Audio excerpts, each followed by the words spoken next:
Class 7th का जो the Bahu fort इसकी एक्सरसाइज हम करने जा रहे हैं। Wire is the Bahu fort situated. जो बाहु फोर्ट है ये कहाँ पर कायम है, ये कहाँ पर है। The Bahu fort is situated along the banks of river Tawi.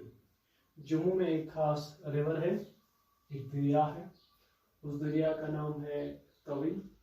और ये बाहु फोर्ट जो है ये तवी दरिया जो है ये तवी दरिया के बैंक्स पर है, उसके किनारों पर आबाद है ये बाहु फोर्ट।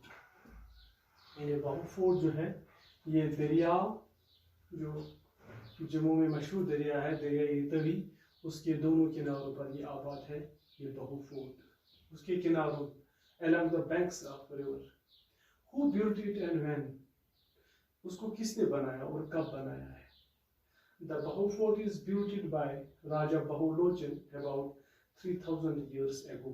ये बाहु फोर्ट जो है ये राजा बहुलोचन ने बनाया है 3000 साल पहले की बात है। 3000 साल पहले ये फोर्ट जो है ये राजा बहुलोचन ने बनाया है।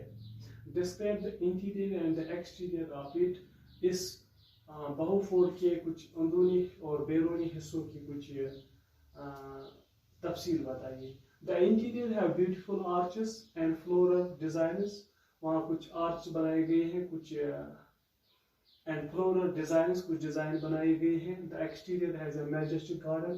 और जो एक्सटीरियर आउटर साइड एक मैजेस्टिक गार्डन है, एक गार्डन बनाया गया है ऑल अराउंड इट, जो इसके चारों तरफ फैला हुआ है। शुक्रिया।